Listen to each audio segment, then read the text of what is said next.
Good evening, everyone. Welcome. My name is Esteban Gutierrez. I am the CEO and head broker of Team Homefront Real Estate, a company that focuses specifically on helping expats understand what it actually looks like to buy property and build a new life in Costa Rica. Tonight, I am joined by my colleague, Oscar Hernandez, a real estate and immigration attorney and founder of Expat Legal Advisors. Oscar handles the legal side of what we're covering tonight: residency, ownership structures, due diligence, the things that protect you when you make a move like this. We do this together regularly because real estate and legal are not two separate conversations when it comes to Costa Rica. They are the same conversation. Together, we provide a white glove, one stop shop service designed to make buying property and transitioning into a new lifestyle in Costa Rica not only structured and seamless, but also fun and enjoyable. So, what are we doing tonight? Very simply, we're going to walk you through what living and investing in Costa Rica actually looks like in 2026. Not the Instagram version, the real version, the numbers, the regions, the legal realities, the mistakes people make, and the things people get very right when they approach everything the right way with the right preparation. This is not a sales pitch. This is nothing, excuse me. This is nothing about sales. What we're doing tonight is just having a candid conversation. So if you have any questions at any point, um, drop the questions in the chat. Daniela, our producer, is monitoring the chat throughout the webinar, and we will address as many answers as we can in the Q&A section at the end. So let's get into it. Danny, let me see the first slide, please. Okay. So before we get into market specifics, I want to set the stage because the story behind the numbers matters. Costa Rica just had its strongest tourism start on record in the first quarter of 2026 alone. Just 3 months into the year, the country welcomed over 1 million international visitors. That has never happened before in just a single quarter in the country's history. And tourism is not a vanity metric here. It's the leading indicator of lifestyle demand, rental demand, and long term investment appeal. Danny, let me see the next slide. No, let's back up. Sorry. Back up one. There you go. Let me just see. Okay. So the question here is, what are we seeing? What trends are we seeing, and who is moving to Costa Rica? Um, Ever since COVID, we are seeing a shift. Back in the day, we used to see a lot of retirees who moved to Costa Rica. Now we're seeing people in their 30s and their 40s. We're seeing digital nomads, remote workers. Of course, we still see retirees, but we see a lot of entrepreneurs moving into the country and families, young families that just want to live a different lifestyle and get away from their busy lives or the burden of living a more complicated life in the country that they're coming from. We're seeing a lot of clients from North America, that would be the United States and Canada, but we also see people from France, people from Germany, and they all are basically following the same trend. They're coming to Costa Rica because the attractive value proposition in Costa Rica is the fact that life tends to take a slower pace and it's way more enjoyable. And of course, the culture. Let me see the next, please.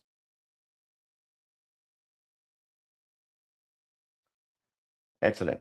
So let's get into lifestyle a little bit. Um, some of the things that attract tourists into Costa Rica are obviously nature. Costa Rica is actually one of the countries that has well, just the southern region in Costa Rica alone holds 5% of the entire world's biodiversity, and that is a verifiable fact. Also, Costa Rica has amazing healthcare, very high education, and it's a very wellness, mind, body, and spirit oriented culture. Obviously, with all those two things together, it comes the attraction of an outdoor living, correct? So more adventures, more sports, and endless exploration opportunities. And not to mention, Costa Rica has one of the best climates in the world. Costa Rica does not have four seasons like many people in the United States are used to, but Costa Rica has one of the most stable climates. Really, we only have two seasons. We have the rainy season and not so rainy season, but it still rains. But regardless, it is a beautiful weather. It is a beautiful culture, beautiful climate, And one of the things I like to talk the most about is the sense of community that you will find when you move to Costa Rica. And that's a thing I think, and Oscar can verify this, is one of the things that attracts people the most.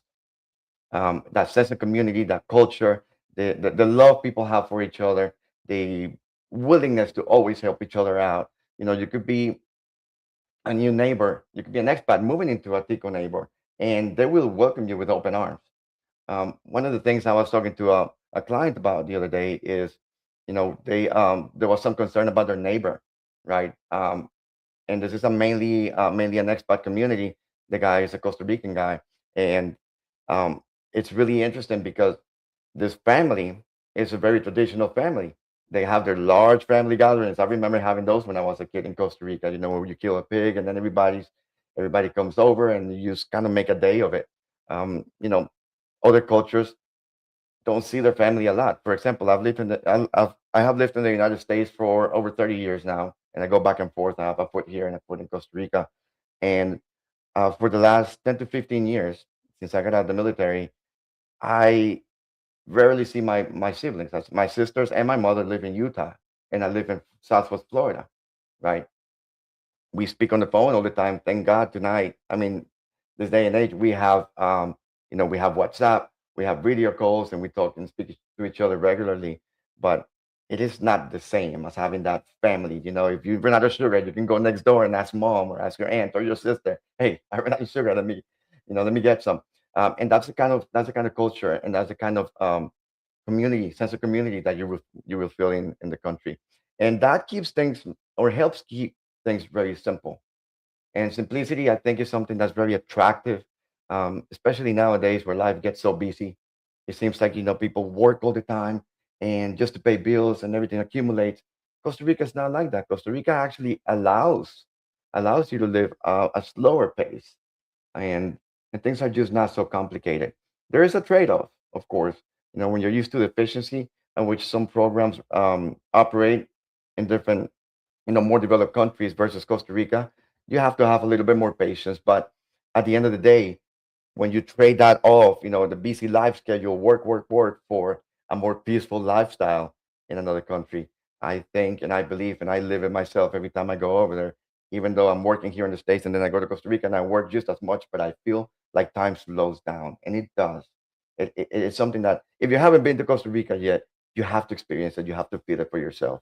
Because 100 out of 100 times, anybody that's listening to this podcast, this webinar, I'm sorry, um, if you haven't visited Costa Rica yet, when you do visit Costa Rica, remember this: you will feel like time slows down. Let me hit the next slide, Danny, please. Let's do some interesting comparisons here, and I don't want to talk too much about numbers tonight. Um, Statistics are boring, right? And when if you guys are interested in having some conversations and comparisons and analysis, know that we're really good at doing that. Again, this is not a sales pitch, but I just want to highlight some of the differences that you will also feel. So aside from climate, culture, and all the things I spoke about in the past slide, um, in the United States, for example, housing is way higher compared to Costa Rica. Healthcare way higher compared to Costa Rica. Costa Rica is very affordable when it comes to healthcare, and the training on the medical staff in Costa Rica is actually very high. Dining, I was just telling Oscar yesterday, we were having a conversation. I took the whole team out to dinner one night in Costa Rica, and I spent $60. You take four people out to eat in Costa Rica, 6 people out to eat in Costa Rica, you'll spend about $60 to $80. You do that in the United States, you're talking about $300 to $400. It's crazy, but food is cheap and food is good. And then Oscar can expand a little bit more as we get into the conversation. There is a whole legal section here where we're going to expand a little bit on property taxes and structure, legal structure, and then but overall monthly living between utilities, transportation, um, uh, you know, going out to eat, entertainment, and all those stuff that people normally budget for. Costa Rica is way cheaper. It is way cheaper. So, you need a comfortable couple budget in the United States. And of course, this varies from state to state. Florida cannot compare to California or New York. I understand this. This is a really broad statement. And, we could tailor this analysis to each person or each state or wherever you come from. But overall, average in the United States, 45 to $7,000 or more, maybe 10. gives you a comfortable living in the United States. In Costa Rica, with $2,000 to $3,500, 2,000 to $3,500, you will live very comfortably. And also that varies from one region to the next, but that's something I'm going to expand a little bit more. Maybe Oscar wants to expand a little bit more on property taxes and the cost of living. Just not too much because we're gonna get into it in details here in a few slides. But I want him to corroborate and then um, give me your 2 cents, brother.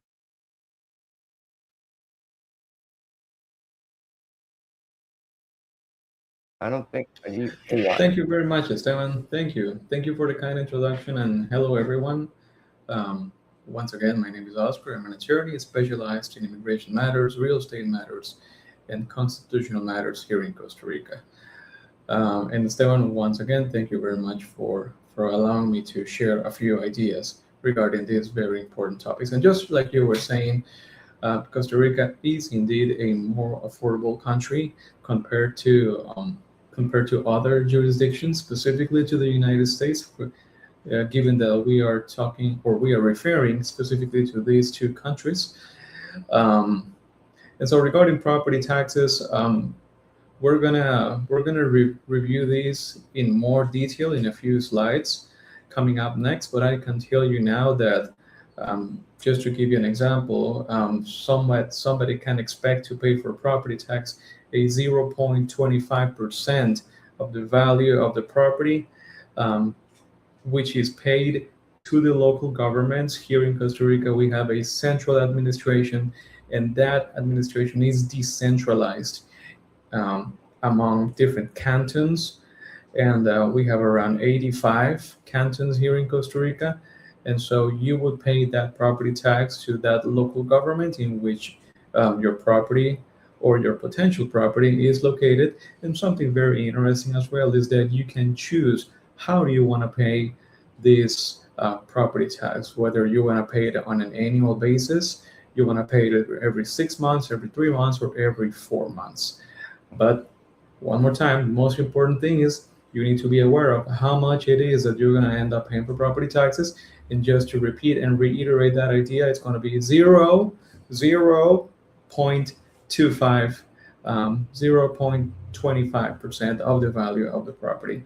So I'm going to leave you with that, Esteban, for now. I'm going to let you go on.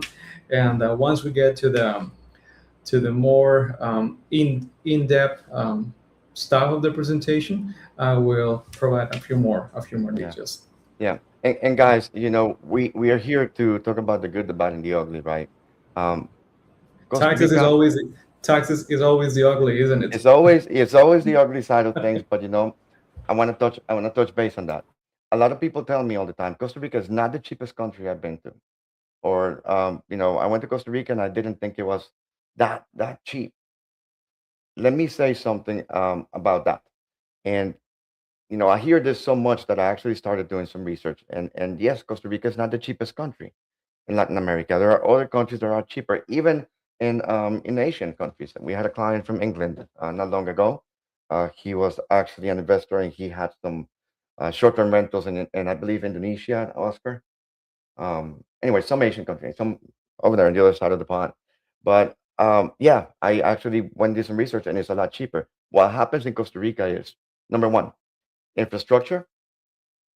Number two, there's no place in the world, and I can confidently say this, no place in the world where you will find that the entire country, culture, and legal structure protects 25% of the country's natural resources are protected in Costa Rica. That costs money. Where are taxpayers' money going to? Conservation. That's why people go to Costa Rica. You want to see the monkeys, you want to see the scarlet macaws, you want to see the sloths. These are protected species in protected land, and it will never change. The government will not let you build. There are really strong maritime um, laws as far as ownership of land. Why? Because all beaches and shorelines in Costa Rica are public. Anybody and everybody has access to that, and the government protects that. And then another thing I want to highlight, and I think I have a slide coming up where I touch base on that because me being an engineer and all that, I like the Um, Power generation is kind of a subject I like to talk about a lot. But Costa Rica is 99% dependent on renewable sources: hydroelectric, wind farms, and solar. 99% of Costa Rica's electricity comes from that. Where Costa Rica is lacking a little bit is on power distribution. Well, that's why a lot of people say, well, we get outages all the time. No, it's just, there's different things, right? There's power generation and power distribution. So the country is growing. The infrastructure is always growing. That's why now you have two international airports. Back in the day, you only had one. Um, all these things um, cost money. So yeah, Costa Rica is not the cheapest, but it is the most beautiful country. And one big thing to highlight: Costa Rica has no armed forces, no military in Costa Rica since how many years now, Oscar? I think I had the date committed to memory, but I'm nervous, so I forgot. But it's been a long time. Costa Rica abolished all armed forces a long time ago. Costa Ricans love peace, and Costa Ricans welcome expats more than anywhere in the world. And I've traveled all over the world. I was in the U.S. States Navy for a long time. I've been all over the place, and nowhere I've never seen anything like it. And I'm not just selling Costa Rica. I just love it because I'm Costa Rican. So yes, I am biased, but come see it for yourself. That's all I gotta say It's on that. 1948, Stellan. There you go. Thank you. That's I failed social studies in school. No, I didn't. Don't worry But about it's it. been a long time, brother. All right. I'm gonna keep going with the slides, Danny. Maybe we can go to the next one. All right, all right, all right. So I want to talk a little bit about the different regions in Costa Rica. This is an interesting conversation that I also have, and pretty much um, the first conversation I have with people. Um, when somebody asks for our help, they normally have researched a lot of information, and people tend to be drawn to where tourists go. Okay, you have northern Costa Rica, and you can see it here in the map. Guanacaste is in northern Costa Rica. You have the Arenal area, and right next to Arenal, you have an area here that I didn't mention on the slide, but it's Monteverde. Beautiful, very beautiful mountain areas that attract a lot of tourism. Then you have the Central Valley, and you have the Southern Pacific. So I'm going to expand just and explain just a little bit about each. Danny, maybe you could take me to the next slide real quick. I think I have. There you go. Thank you. So a lot of people, when they initially move to the country, they will arrive either through the Juan Santa Maria International Airport, which is in Alajuela, not San Jose, but that's basically the Central Valley, or they will arrive in the Daniel Oduber International Airport in Liberia, Guanacaste. So that kind of puts or places tourists into these two major hubs. And when they go out and they vacation and they visit places, they will more than likely go or either stay in Guanacaste the whole time, or if they land in the Juan Santa Maria airport, they go to the Arenal volcano, they go to Monteverde, and then they'll go to the Central Pacific. Okay, and then they go back. Obviously, they fall in love with Costa Rica, and the next thing they do is they start, doing the research because they want to buy property in Costa Rica. They fell in love with the place. They see it for themselves, and they say, you know what? I want this to be my forever home. So we get the call, and people have already researched on Google and on social media and on Instagram. Like I said, this is not the Instagram conversation. This is the real deal. So I'm going to tell you about the meat and potatoes of what Costa Rica is really like as far as real estate goes. And it is very important, regardless of who you speak to initially, you want a team that protects you. You want a team that tells you, and like I told Oscar earlier in this webinar, we're going to talk about the good, the bad, and the ugly. Guanacaste. Actually, I'm going to start from right to left. So on the screen, you're going to see Guanacaste. Great beaches. They call that the Gold Coast beaches and crystal waters. Beautiful beaches. Lots of golfing. That's where you're going to have your big resorts. Of course, you got that international airport, and pretty much any resort um, worth visiting in Guanacaste is going to be an hour to an hour and a half from that airport.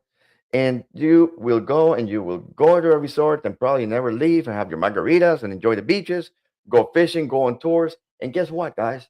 You never saw Costa Rica. You saw enough to fall in love. You felt the weather, you saw the beaches, and maybe along the way you saw some really cool things, but that is not what actually Costa Rica is all about. There is a lot more, right? And then there's the Arenal area. And these four hubs that I'm explaining about here are the main places that people visit. Okay. The Arenal volcano is one of the most breathtaking views that you will ever see. This colossal volcano, it overlooks the La Fortuna town. And then again, you have obviously the volcano, amazing views. You have a lot of hot springs, um, lots of adventure tours. You can go hiking, zip lining, go to the hot springs, horseback riding, mountain biking, you name it. And this area holds one of the best hospitality operations in the country. Okay, I'm gonna skip Southern Pacific. I'm gonna leave the best for last. Central Valley. That would be what we call the GAM, the Great Metropolitan Area in Spanish, Gran Área Metropolitana. The Central Valley, best healthcare. You got um, you got many hospitals and clinics, but you got the SEMA Hospital and then you got La Clínica Bíblica, which, by the way, both of those entities, if you're a veteran in the United States, a U.S. vet, those two clinics take veteran benefits, VA benefits. You're going to have some amazing schools, really good infrastructure, and of course, as far as utilities go, you're going to have some of the best internet, Wi-Fi connectivity anywhere in the country. Now, let me take you to the south. That's my favorite area in the whole country, and I'll tell you why. If you want to see the real Costa Rica, Dani, let's back up one. Dani, devuélvete una. ¿Dónde está el mapa? There you go. All right, guys.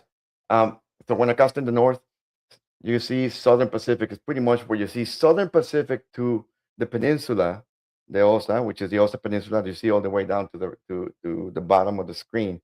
That is the south. And the beautiful thing about the south is that that's what Costa Rica's largest national parks are going to be. That's what a 5% of the world's biodiversity is. I mean, you see all kinds of animals. And if you're lucky, you may even see a jaguar. You may look if you're really lucky, you'll run away from it. No, just kidding. They are nocturnal animals that they don't attack. I've never seen one. Not in the wild.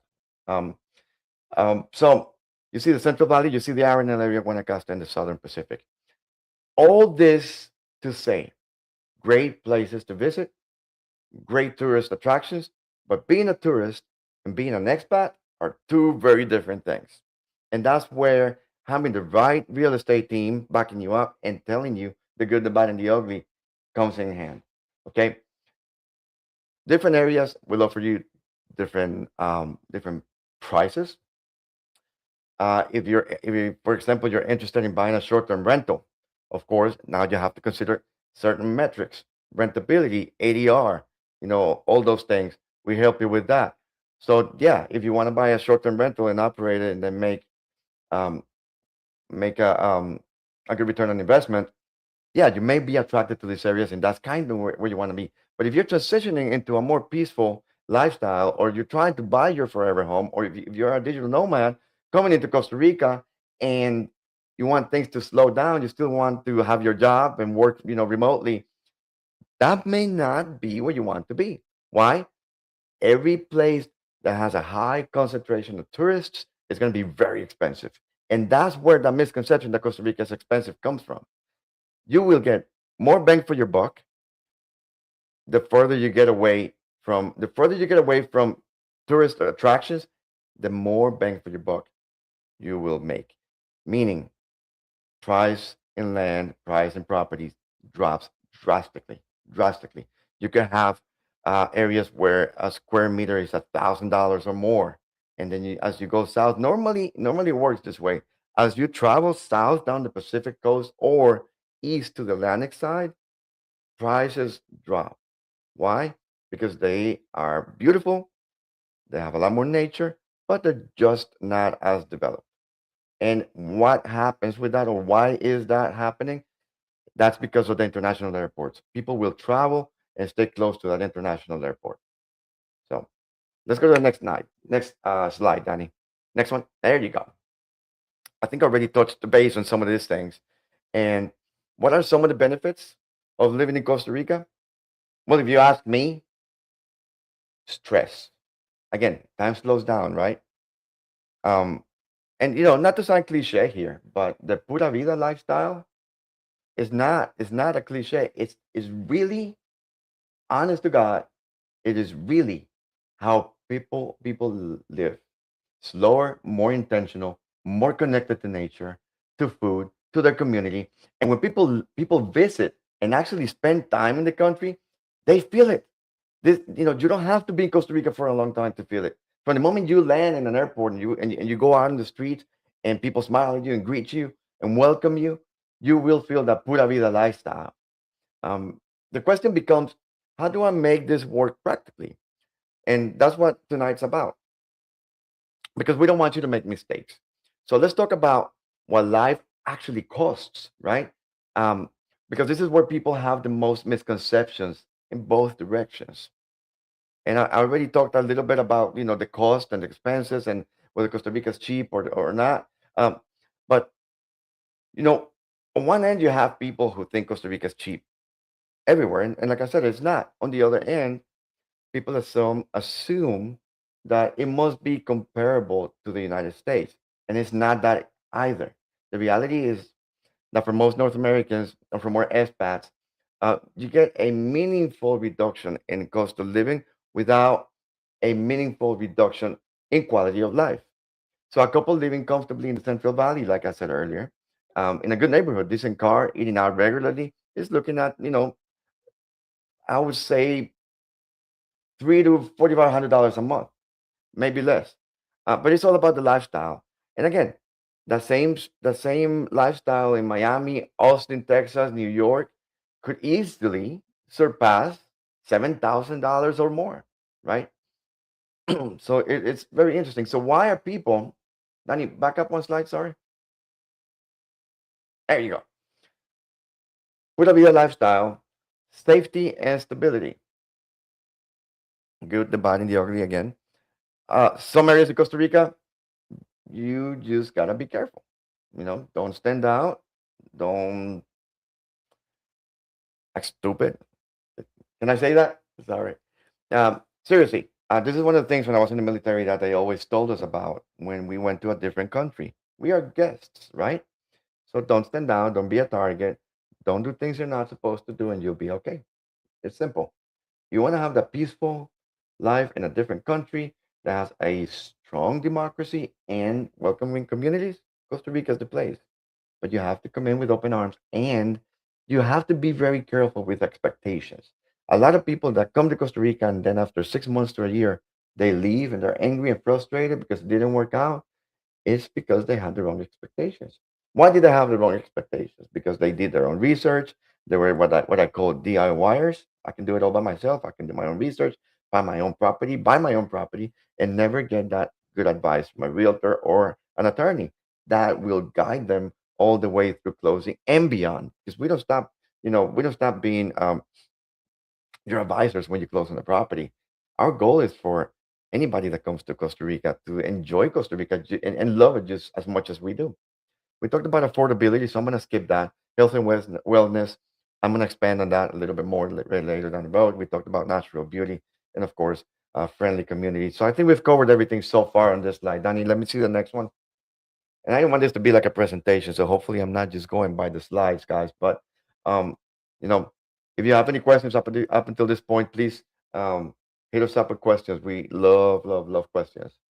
Um, why invest in Costa Rica real estate, right? And I think Oscar, I want you to jump in here and help me out, with the metrics and uh, the legal aspects of homeownership and why it is so important that anybody that comes into the country, I talked about expectations. I talked about staying in your lane, of course, being um, welcomed into a different culture and realizing that in order for you to be successful, you have to really understand what the trade-off is, correct? We see that all the time, right? A lot of people get frustrated, even with us sometimes, because things are just not what they expected. We always try to be very transparent from the get-go. Um, and Oscar and I do a pretty good job of being the shields most of the time. But, processes move a lot slower in Costa Rica. They do require patience, but that's why we're here. Take that away from you to make this enjoyable. But um, Oscar, I'll give you the mic. Let us know some of your experiences, and And then let's go down the slide real quick and just talk about why is Costa Rica so attractive for investors. But I want you to tell us, like, to be a successful investor in Costa Rica, what are the things we must or an investor must do? Of course, Esteban. Thank you so much for the opportunity once again. So, Esteban, and everyone that is hearing us. So, the truth of the matter is the following: in order for you to be successful in the real estate business here in Costa Rica, if you are looking to invest, you are looking to get a rental property. Um, you are the owner of a hotel and you want to expand your operations to Costa Rica. Costa Rica is for sure going to be a wonderful place for you to do business. But now the one thing that you do need to take into consideration is that you need to be well aware of all the legalities and all the different nuances involved in the process. We're definitely going to be covering some of that in the next slides, but I can tell you, Esteban and the audience, that a fundamental step that you want to take whenever you're investing is that first you want to learn your taxes. Maybe you don't have to learn them by heart. You don't have to memorize everything. Just for you to know, here in Costa Rica, we have a little bit over 135 taxes. So Costa Rica is pretty much a big fan of taxes, almost like every other jurisdiction in the world, isn't it? So if you're expecting to come down to Costa Rica and you have an idea that is going to be very easy from a tax perspective, I will tell you that it may be easy as long as you have the right legal and tax team to provide you with the right counseling. Otherwise, things can get a little bit messy. From that point of view. In addition to that, I would highly recommend that you run your numbers first. Make sure that that property that you're acquiring will meet your investment goals. What are the minimum parameters that you as an investor have for a business to meet with your requirements? Do not go by something just because it looks beautiful, just because it's well located. Go by something because you have the information, you know what you're buying. For instance, if someone is offering you a beachfront property, you know that the title that you're getting for that is not, it's actually not a title, it's a concession. And so you're never going to own that property, it's always going to be government owned.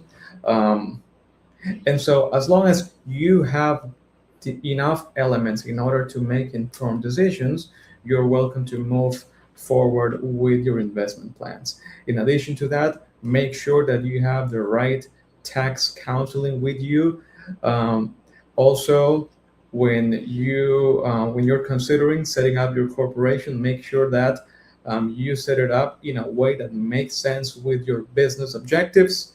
And finally, I would say that make sure that you have the legal team um, um, with you so that you can get the right counseling on investment matters, municipal matters, and labor matters if you're planning to hire personnel here in Costa Rica. Um, yeah, maybe we can move forward. Well, Esteban, maybe you can tell me what you think about this, or yeah. Well, I definitely agree. I think that people that come to Costa Rica because they want to invest, like I mentioned earlier, and you want to buy a short-term rental. Um, there are some laws in place nowadays, and we were talking about that earlier, Oscar. Yeah, as a There matter is of a fact, strict structure. There's a very strict yeah, structure right, now under which an owner or the owner of a short-term rental right. must operate, It, it, and this it is is important so you don't get in trouble. it is very interesting, and thank you for bringing that up, Esteban. As a matter of fact, not too long ago, we were doing another webinar that was just dedicated. It was a webinar that we exclusively dedicated for those who were considering investing in Costa Rica with a purpose, and that purpose is setting up a short rental business. Now, not too long ago, rules were very different. Not too long ago, a lot of people were able to go in the shadows. And what do I mean by that? So you would have investors come down to Costa Rica, they would buy their beautiful condo in Guanacaste, in Punta Arenas, in Uvita, in San Jose, in Escalante. Um, And what they would do is that they would just list the property in the most famous short rental portals. For example, Airbnb, VRBO, Airbnb, and that other one that you just mentioned Verbo. that I haven't, yeah, Yeah, I haven't Verbo. used it yet, but I know it's pretty famous. Hmm. But yeah, Airbnb and Booking and all of those. Um, and so what happens is that they would get they would take guests in the property, and all the money would go to the United States straight to their accounts. So that money was going, open quotes, invisible to the tax administration. But this changed very, very recently, and people that are considering setting up this type of businesses here in Costa Rica do need to be informed. Now, what is it that changed, that basically changed the landscape? So what happens is that because of a recently passed law by Congress, these type of platforms, Airbnb, VRBO, Booking, and all of those, they if they want to do business in Costa Rica, they are obligated to inform the Costa Rica Tax Administration about all the bookings made through their platform. And so the immediate consequence of that is that the tax administration will know how much money you're making for your short rental business. And Hmm. once they have that information, they will go immediately to their records, and they will cross check that the amount that you have declared as income matches the one that was declared by the platforms.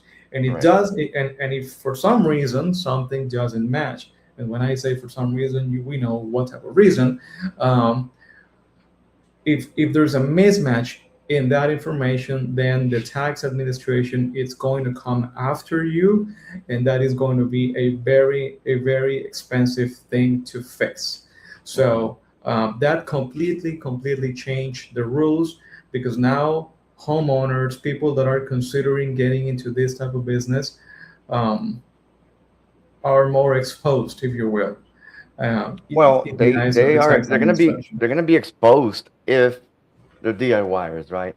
Um, because one of the reasons that Oscar and I teamed up is, we had this conversation a long time ago, when we first met, and obviously anybody that's serious about real estate, especially relocating to a different country and operating, in another country, whether you're looking to transition into a different lifestyle, but in this case, we're speaking about short-term rentals and investments of this sort. There are mistakes people make. Again, perceptions, right?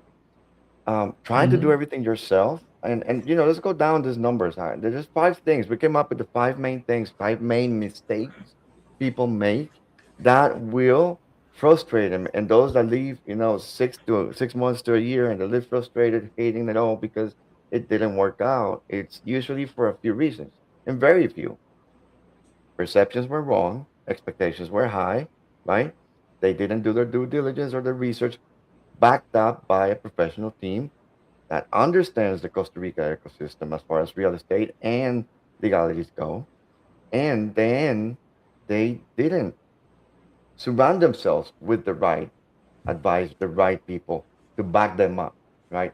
Because yes, you can Yeah, come to Costa Rica and invest. You can come to Costa Rica and start a new life, but do it the right way so you really enjoy it. right. And if you listen, and it's not like you have to constantly be guarded once you go to Costa Rica. No, this is just the process from zero to closing, and maybe a couple of months after that, while you structure everything the right way, and then you put everything in autopilot, and you'll be good. You'll be coasting the rest of your life, and you will make money, and you will make a profit, and you will enjoy operating that short-term rental, and you will enjoy bringing your family over to the country, or whether you're a single person or have a family, or if you're a digital nomad, you will enjoy it. But you gotta do it right from the get-go. So let's go down this. What are the five most common mistakes people are making? And we can speak about this with authority because we see it all the time, right? We hear the complaints, we hear the frustrations.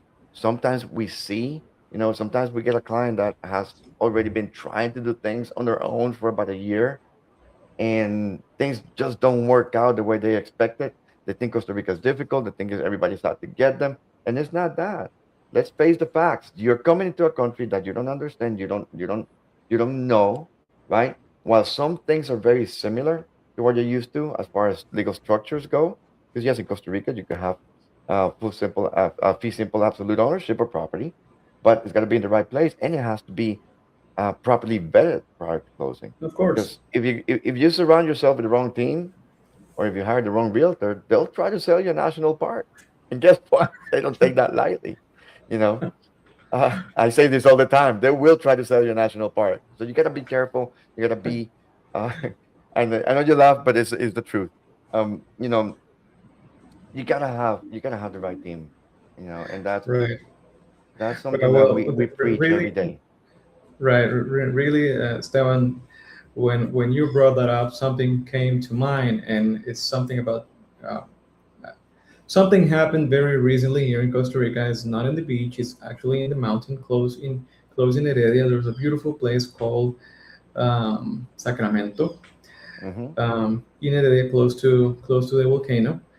Or one of the many volcanoes that we have here in Costa Rica. And what happens is that our constitutional court determined a few years ago that the entire, listen to this, it's crazy when you think about it, the entire town, Sacramento, the whole area, it was declared by the Costa Rica Constitutional Court as environmentally protected area. And so, given that in Costa Rica, um, we have we are signees of many international treaties for protection of the environment. The Constitutional Court said that all of the people that are living in that entire area, they will eventually need to leave. And the state is going to regain possession of every land, every person that acquired property in those places will be stripped of their possession. Of course, they will be paid the money they will be repaid for the money they paid. But basically what I'm trying to get here is, Esteban, um, an untrained realtor will sell you The anything bonus property. Yeah. just for getting the commission, and they're not really gonna worry about possible consequences in the future, right? Hmm. And that's why it's Absolutely. so important that you have the right team and the right professionals, that the team that you have working with you, it's fully ethical, that are loyal to you every step of the process. And so that being Amen to said, that. let's go Yeah. back to those five mistakes. We're not going to spend much time in Hmm. that because it's not really only five mistakes. Like, many things can go wrong from the moment a Hmm. letter of intent is sent over to the client to the moment we close. Like, many things can go wrong. So that's why it's so important that from the moment you have your legal team, you have your real estate team, everyone is working aligned. Everyone is working aligned in one single for fulfilling one single objective, which is you acquiring your property in the most organized, cost efficient, and transparent possible way. So, going back to the slide, Daniela, Then you put the please. slide back up. The other one, the five mistakes. Thank you, Back Daniela, up, for your back help. up one. Let's go to the one before Danny. La de antes, Danny. La de los, hey, that's the Great, one. great. Yeah. Right. All right. Hmm. Thank you, Daniela. So, number one, it says not doing property title due diligence. Well, due diligence encompasses many different steps. Like, it's almost a whole category by itself. But regarding title title due diligence, you got to make sure that the person that is selling you the property, it's the actual owner of the property. And once you have confirmed that, then you also need to be sure that that person has the legal capacity to sell you that property.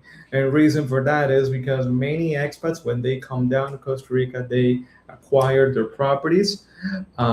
They acquire the properties. What happens is that they find out that the property it's not titled to the seller, but it's titled to a corporation for which the seller acts as representative. And so that makes a difference because, formally speaking, theoretically speaking, you're not acquiring the property from a natural person. You're acquiring it from a corporation, from a legal person. We call it here in Costa Rica. So you got to make sure that you know that information up front. In addition to that, um, well, what happens if you're acquiring the property from a natural person? All right, so there are no corporations involved, none of that. It's a little more straightforward story, if you will, but you find out that this person is going through a divorce process. And so, if the person is going through a divorce process, you also want to make sure that that seller has or will not have any type of problem with the current or future to be ex spouse. You want to make sure that the person Well, selling the well, house is actually the one that gets it. Yeah. exactly. Like you want to avoid any possible litigation ending up affecting you. So those are the things that your legal team need to take into consideration prior to moving forward with the process. Then number two, buying in the maritime zone. So what that means, and I believe we spoke about this a couple of A little slides bit, yeah. ago, it Hmm. basically says that if someone is selling you a beachfront property, the one question that is like the first question that you need to ask to that real estate agent is, am I purchasing a simple fee title, or is this a concession? Simple as that, right? And reason for that, like why that is so important, is because um, in the maritime zone, the first 200 meters, the Don't first go well. 200 meters from the ordinary high tide line are public. They're always going to belong to the state. And the first 50 meters from the high tide line, it's the beach basically. And that is always, always, always going to be public. You cannot fence it, you cannot sell it, you cannot close it. Um, it's always going to be everyone, it's always going to be public. Now, the remaining 150 meters, that is the concession area. Again, concession, you're not getting a title. So, yes, it is possible for you to acquire your beautiful beachfront apartment in the concession area, but beware that you're never going to get a title. You're getting a concession instead. And a concession is a different story, it's a more complex story. You need to acquire it from the local government. It's limited in time from 5 to 20 years. When you get to the end of the 20-year period, you need to go back to the local government And and reapply. Yeah. renew the concession, pay the canon, and continue working with the local government. But the most important thing that you need to keep in mind is, am I ever going to own this beautiful condo that I have, or that I think I have? The answer is no, you won't. Yeah. You will have a And right, and that right can be transferred to other people. Um, complying and with certain limitations, but yeah, just keep that in mind. Esteban, mhm. you were going to say something. Yeah, that one of the things that we do to prevent this, one of the things that Team Homefront does, we do the due diligence up front at the time of listing a property. So we actually don't list anything unless it's 100% marketable. No, unless we know we can take you to closing on that property. And that's one of the advantages that we have, when we created this alliance with expert legal advisors, because we work together not only in giving advice to buyers, but also on the other end of the scope. When we start bringing properties into our portfolio, we always make sure that those properties are 100% ready to sell. No encumbrances. We even check the boundaries. That's something you see in Costa Rica a lot. You go to closing, or you're really close to closing in the due diligence process, and there is a problem because the survey doesn't match the plano. So we see a lot of things, and again, this is why having the right team backing you up is important. Yeah, it But tell is. It me, is truly, yeah, it, i- it go is. ahead, It brother. is truly important, Esteban. Hmm. Now, um, the We other have a thing question from is, oh, Patrick we have a Byrne. questions. All Hmm. right. So, thank you, Patrick. Thank you. I appreciate your question, Oscar. What is the tax basis for commercial, real estate, retail space, vending, services. Services. As of Mhm. yeah, as of right now, Patrick, the tax is 12.75% of the gross that the property makes. Um, it doesn't accept deductions, so it's always going to be 1275. We're going to talk a little more in the next few slides, but just to give you like a short quick Mhm. response, it's 1275 from the gross, not the net, from the gross. And also, it's good to take into consideration, and I'm repeating myself, but it's just that it's so important. The system will not allow you to deduct anything against that 1275. Thank you for your question, Patrick. I appreciate it. Yeah. Then number three, all right.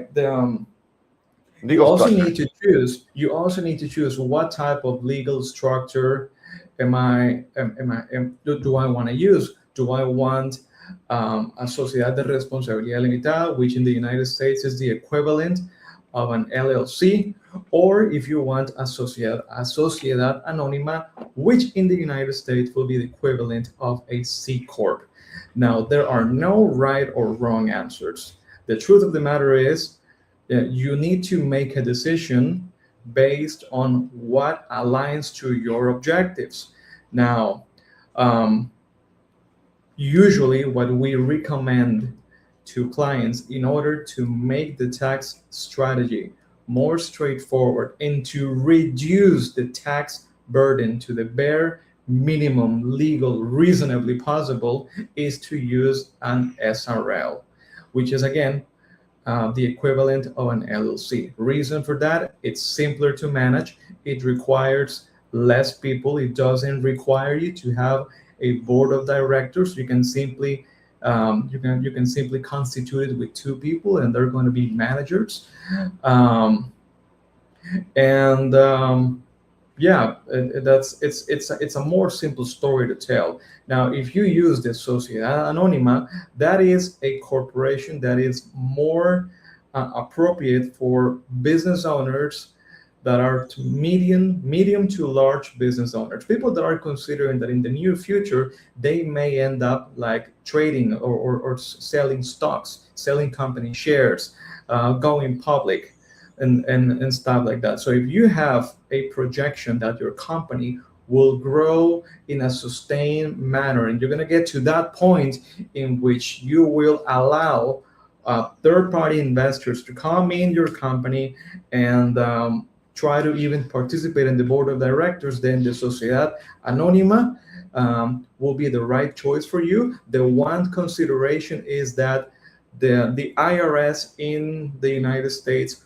will interpret that you have a C corp in Costa Rica and you will be taxed in the United States accordingly. So if you decide to have a Sociedad Anónima, which, like I said, it will be considered a C corp in the United States, my best advice for you is reach out to your U.S. tax counsel so that person um, can help you plan your tax strategy in the most cost efficient manner.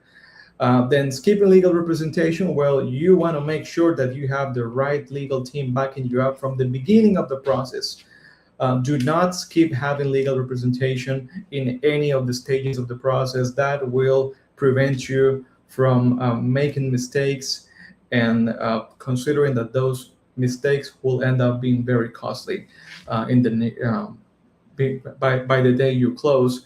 And finally, it's very important that you have a local team that you trust helping you out with this process. We can move forward to the next slide, Daniela, please.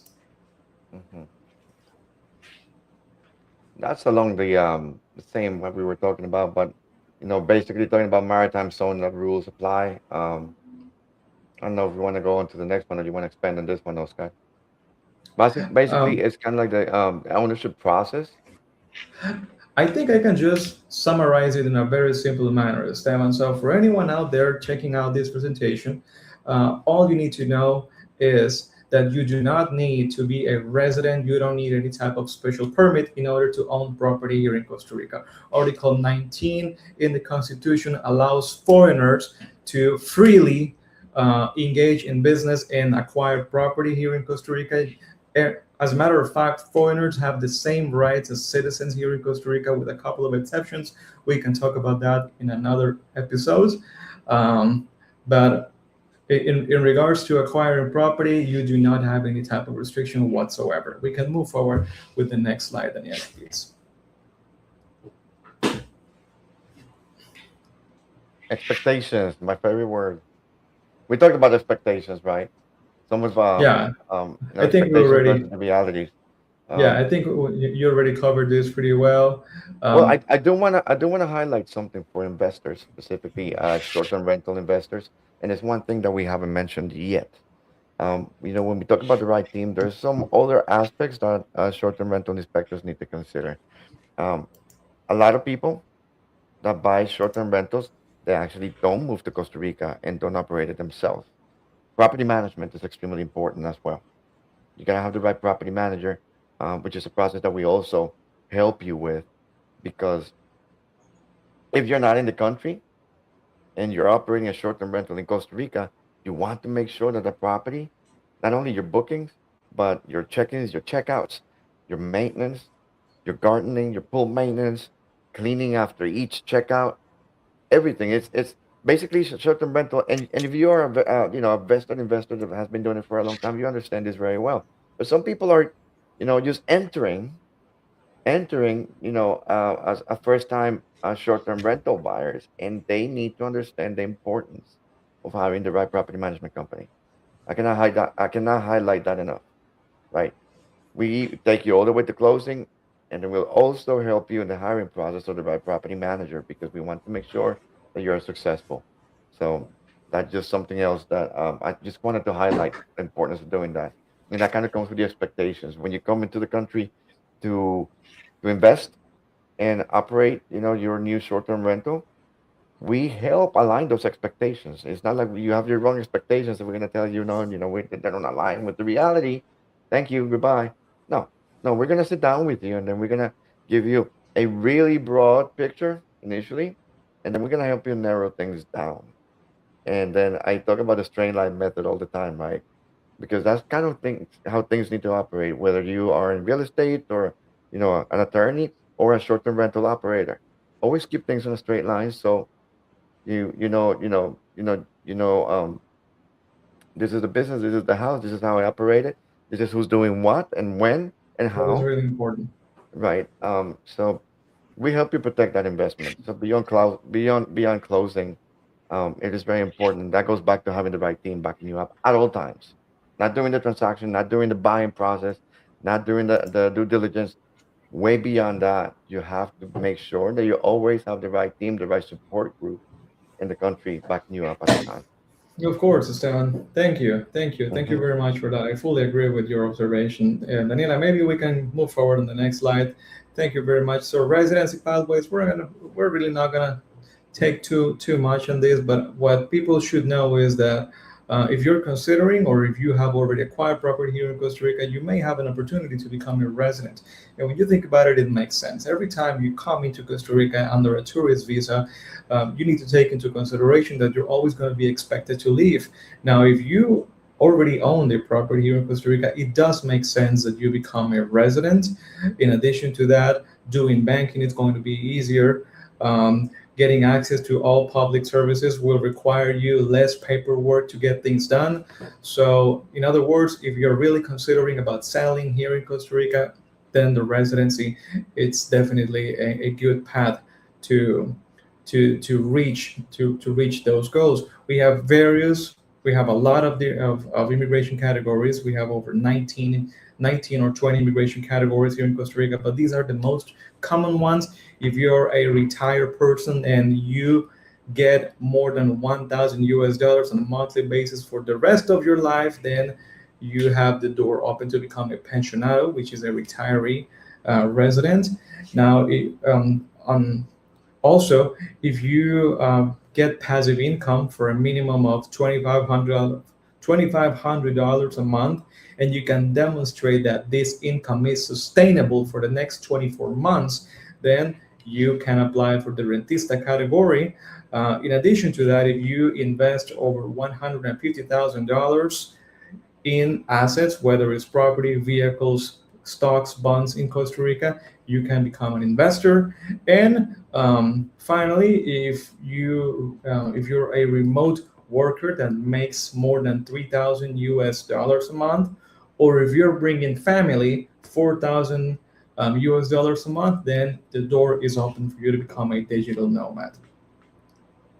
Excellent. Very good slide. One of the things I want to touch base on, here it is actually. Daniela read my mind. I kind of wanted to cover, and maybe not the slide, but we will stay here for a moment, Oscar. Let's talk about the process. Um, from the time a person contacts us, right? Usually contacts you first or me first. By the way, how do we work with them hand in hand? Um, Obviously, we do the property search, and then they fall in love with the property. At that point, we establish the LOI. That's when negotiation starts. And then I just kind of want to talk about the process all the way to closing so people understand and see the similarities of how the process is in the United States and Canada and other countries. And I'll start here, and then I'll transfer it over to you when we get to due diligence. How's that sound? Um, we're gonna do a comprehensive research of properties that match and that align with the lifestyle requirements, and needs and wants basically that you have. And then the LOI is the letter of intent to purchase. That's how we negotiate with the seller side, right? If you're a buyer, you'll tell me, I like this property, I want to make an offer. We draft a formal letter of intent to purchase letter, send it to the seller side. Once that is accepted or sent back with a counter offer, we go back and forth a couple of times. But once a price is agreed on by both parties, at that point, that letter transfers, or we draft what we call the purchase sale agreement. That is what puts you on the contract. But there's a very important aspect between the PSA and the beginning of the due diligence process that a lot of people don't know about or overlook or don't understand. And we always have to explain it, which is escrow. And Oscar, you can tell us, why is escrow so important in Costa Rica for an expat when it comes to bringing that earnest money Of deposit into course. the country? Yeah, of course, Esteban, and you're totally right. Escrow, it's a figure that's starting to gain more popularity locally among expats, and reason for that is because the escrow is going to come into play as a neutral party that will um, that will administer the way the contract is it's executed. And what I mean by that is that you're going to share the contract, the purchase and sale agreement contract, with the escrow agent. Now, the buyer is going to deposit the money to the escrow account. And very important to everyone out there, do not wire a single dime to a seller to their direct account. That is a do not do. That is a super giant red flag if a seller asks you to wire money straight to their accounts, or if they reject the possibility of working with an escrow agent. There is really no valid reason to not want to work with an escrow agent, considering that they are going to be the ones in charge of making sure that everything it's executed the way it should be, in accordance to the contract. So you will wire the money to the escrow agent. That escrow agent will play a fundamental role in the success of the process. They will get back to you and they will ask you a few very personal financial type of questions. It is just part of the process. Here in Costa Rica, we have a very strong legislation compendium that will require you to explain what is the origin of your money. So if you have saved money for many many years, that's an easy story to tell. Or maybe you inherited a large sum of money. That is also something that you can demonstrate. Or maybe you won the lottery. There is definitely a legal way for you to demonstrate the origin of your money. And that is really one of the essential uh, of, of the essential um, functions of the escrow agent. They will get back at you, they will analyze the information that you have provided, they will run their checks. There's a very Hmm. famous one, I think it's run all over the world. It's called Know Your Client form. So they will start asking you a whole bunch of information, 5, 10 years, 15 years, um, just to understand where your financials are, right? And so once you have passed that stage, then you're going to get an authorization from the escrow agent. You will be good to move forward, depositing the money one more time to the escrow agent. The escrow agent is going back to the seller and they will confirm, dear seller, this is just to confirm that we have received the earnest deposit from the buyer. It's this much money, and things are gonna continue moving forward. On the day of closing, the escrow agent will obviously release the funds. So you seller, you are going to be paid on that day. Hmm. Lawyers, attorneys involved are going to be paid on that day. If the property has a mortgage affecting the title, then the escrow agent will also go to that bank or go to that lender and pay that off, so that by the time the title is transferred from one person to another, the title is 100% clean. So I can talk all day about how important an escrow agent is, but Esteban, I think that just with these two or three ideas I have shared, we have more than enough to understand the Yeah, value of no, having an that was escrow very agent. thorough. And then you're hearing you speak about the process, and then I think we should probably schedule our next webinar and just talk about this whole process alone. 'Cause we could probably talk about this for like 2 3 hours, and not I think we only could. the step-by-step process, but also all the problems, challenges. I hate the word problems. All the challenges that we sometimes face, and how we overcome each one of them, because we've seen it all, right? So I think that maybe we could schedule one of the upcoming webinars. We can just speak about the process and take our the audience from the very beginning, Yeah, the absolutely. process of selecting the Sounds right like a great property, and then idea. take them all the way through. Because we are a little bit out of time. Um, we could talk about this all day, can't we? No, we It love sounds talking like about we this need to stuff. do an episode two. Yeah, This actually, I saw like was the five different prequel. opportunities to do episodes here and expand to some of the subjects that we're talking about. Um, I think I just want to do, if you're okay, Oscar, and if there's anything else we want to talk about, maybe we can go into some of the experiences that we've had recently, some of the learning, and I'll just let's do this. I'll share one, and then you share one. Just some of the issues that we've found. And since we talked about expectations so much here, um, let me think. I'm gonna speak about our case with closing. Some of the challenges that we believed we had. Um, People they expected to have this unbelievable life transition, chose the property of their dreams, and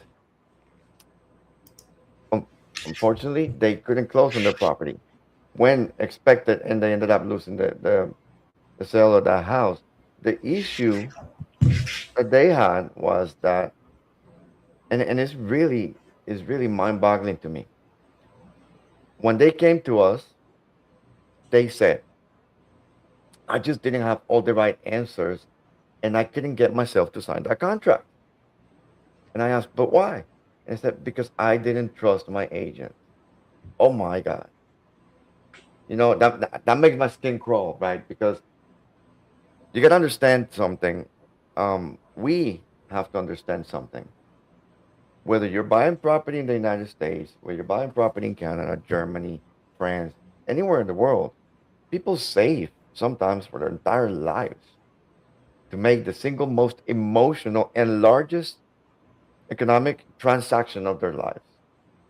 Now imagine that and doing it in another country that you still don't know 100%. So we don't take that lightly. The amount of trust that's embedded in our teams is something that we value and we protect because we really, really, really appreciate that trust, and it makes us better each day. So when I hear that I couldn't get myself to sign a contract because I didn't trust my agent, number one, I applaud that you didn't sign that contract, because if you don't trust your agent, you should never sign anything that agent gives you. Um, or don't trust everything you read. This is my advice, the main advice I give people. Don't trust everything you read on social media. Verify your sources, and again, surround yourself with the right team. And when you find things online on Instagram, Facebook, TikTok, anywhere that you're looking, send that to us and we'll verify it. I love writing reports. I love doing investigations. I love contacting other agents, and I love researching properties. And we will Right. get to the bottom of it. And this is something that Oscar and I do hand in hand every single Yeah. day, back and forth several times a day. We've become so Yeah. proficient at it, that Absolutely. You're sometimes, right. and like the saying goes, right? If it smells bad and it looks bad, and it doesn't really go like that, but I'm being politically correct, it's probably bad. You know how it goes. Probably is. But it's the Probably is. truth. It's the I truth. have another horror story. So, Stefan, Yeah.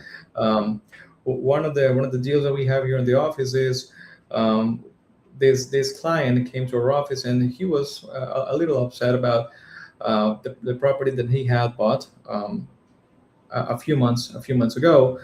He bought a condo, and so the thing is, he wanted to get this condo for business. He wanted to set up a short rental business. And the problem is, he went through the process. He spent it a little less, $500,000. $500,000, it's a lot of money Yep. to invest in a property. Um, and that person was not accompanied by the right team of professionals, by the right legal counsel. And it was very unfortunate for us to learn that this owner of this condo, once he had acquired the property, he did not check the condo regulations. And in the condo regulations, it was that is express it is that is prohibited to use the condo for commercial use. And they Oh my God. considered commercial use running running short rental business in platforms such as Airbnb and VRBO. It was forbidden in the condo regulations. What can you do about it? Unfortunately, our response to that person was, there's nothing you can do about it. The um, uh, a condo regulation, it's a figure that is created in the law, and there Mm-hmm. is absolutely nothing you can do about it. The only thing that you can do about it is change the regulation, but you need to you need to call a general assembly of the whole condo, and you need to get almost everyone aligned with your vision, so everyone will vote positively that idea that you have. And the reality is that it's very difficult to pull that off. Some people are not very big fans Mm-hmm. of seeing new people coming into their condo every week. So that's one of the importance of doing an appropriate due diligence. The due diligence process is not just about making sure that everything checks out from a title standpoint, that there are no financial liens, or that the title doesn't have any weird annotations, or that the property is not involved in any judicial or litigation, or any like that. It's not Yep. about that. The most important thing about the due diligence is that the title or the property that you will get will be good and will meet your objectives. If you want to get the property for residential purposes only, then this condo would have been your perfect fit, right? But if Mm-hmm. you are looking to get a condo for investment purposes, that means that you are definitely looking to make a profit. This condo is only going to give you headaches. And yeah, that's one story that we can share. And it was very unfortunate. You definitely one up me on that one. That's a horror story. That's a It very is. yeah. That is really sad. It is a horror story, because obviously, if that person, I mean, that person has two options. Option number one, bring your stuff from the US and move to that beautiful condo and live there for many, many years to come. And count your Or losses. number two, Yeah. sell it. Yeah. It's a lot of people are in the audience, if they're watching us from the United States. I'm also a licensed realtor in Florida. So I can speak for Florida. It is illegal. When you sell a condo, one of the first things you have to do is present the bylaws from the HOA. First thing, you cannot even touch that condo until you get that during the listing process. Is one of the first things you have to do to list the property before you even put it on the MLS, on the market. You have to have that. And as a realtor by law, it is the realtor's responsibility to present that and have that handy to be given to the person interested in that property. So a lot of people will be like, "How is that possible?" Okay, well, I can explain. Um, it's a different country, different laws, and different structure or lack of structure. Um, what I will say is this. Again, I didn't mean for this to be a sales pitch, but what we have built together, Oscar, and then this is the beautiful thing about working with you. We have structured all of our processes, even our agreements, our internal listing system, our CRM, the way that we communicate with each other, the due diligence process, the way we do negotiations, the LOI, the PSA, everything that we do is structured to meet the client's needs, demands, and what they're accustomed to. You may be buying property in Costa Rica, but you're dealing with realtors and attorneys that understand the environment you come from and abide by international best practices because we are your shield. And that's what having the right team is all about. You know, I think we're ready to wrap up. What do you say? Um, I think we are. I yeah. think So we're just in the before we wrap up, perfect go ahead, moment for brother. a second episodio. Yes, we have many ideas, and we're gonna be talking and expanding on a lot of stuff. This is actually the first time Oscar and I do a webinar together. I think we did really good. I feel great, but I want to keep talking, and I think that you and I could probably sit here for 10 hours and do a I marathon and think not run out of things to talk about. Um, I think we and could. there's a Yeah, I lot think to we could. share. There's a lot to share, and every client is different. Every situation is different. Every listing is different. Costa Rica is about the size of New Hampshire. It's so small, but there are so many different ecosystems and markets and submarkets and cultures and subcultures. It is a very complex um, real estate and legal ecosystem.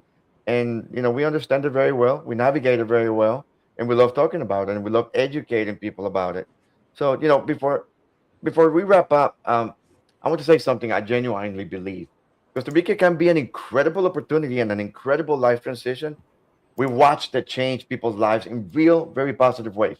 But the key, and Oscar and I say this to every single person we work with, the key is approaching it strategically, realistically, and with the right people around you before you commit. The people who thrive here are not the ones who move the fastest or fell in love with the most dramatic view. They're the ones that asked the right questions early, built the right team, and came in. They built the right team and they came in with a plan, right?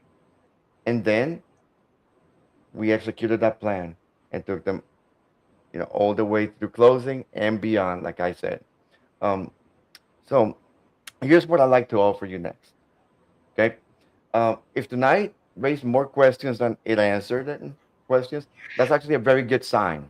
It means you're thinking clearly and asking the right things, right? Over the coming weeks, we're offering free discovery calls and strategy sessions with both our teams. There's no pressure, there's no pitch. It's a conversation. We will listen to what you're trying to accomplish, and we will tell you honestly whether and how we can help. Daniela is going to be dropping both links in the chat right now. Danny, if you could put the links to Expert Legal Advisors and to Team Homefront. Um, we're going to be dropping both links, and that's what you need to do as your next step. Give us a call. We'd love to hear from you, and we're here for you, and we want to help. We want to we want to help, but overall, I just want to make sure whether you're my client or not, and I will sit down and talk to you and ask her is the same way. And sorry I keep speaking for you, brother, but I just know you well. We just don't want to see anybody make the $500,000 mistake, or the guy that couldn't buy his dream property because he didn't trust his agent. We would love to run your business, of course, but at the end of the day, to me, and I will say this, and I say this to everybody, In Costa Rica, I don't sell houses. I sell lifestyles. I hate people achieve their lifestyle goals. If if your goal is to own a short-term rental, we'll help you own a short-term rental, and we'll help you operate it correctly. But if your real goal is to have your forever home in your happy place and live in paradise and have monkeys and scarlet macaws coming to visit you every morning, you know that is awesome. And I hope that you invite me so I can play with the monkeys and the scarlet macaws and have coffee with you every morning because that makes me happy.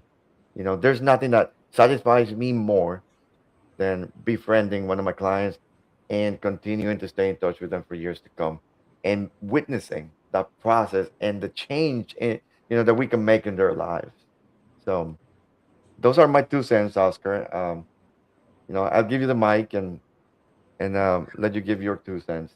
Well, Esteban, I just want to say that it has been a wonderful opportunity to be here with you, sharing this wonderful webinar. I hope that it was useful for the people that are still here with us. And just like you said, if you still have questions, we're going to be very happy to connect with you and help you understand what are the things that you need to be aware of, what are the elements that you need to have one more time in order to make an informed decision. And if we can be of help for you to get to that point, then we're going to be very happy. We're going to be very honored to play part in that success story. So thank you Yeah, very much. absolutely. Yeah, and then Danny, just let's just see if you could put the last slide, so we can share our information for people watching. We want to make sure that you are able to contact us, and I'm always available. I'm kind of always on the clock. So are you. So thank you so much, Oscar. I really enjoy doing this, and then Likewise, my friend.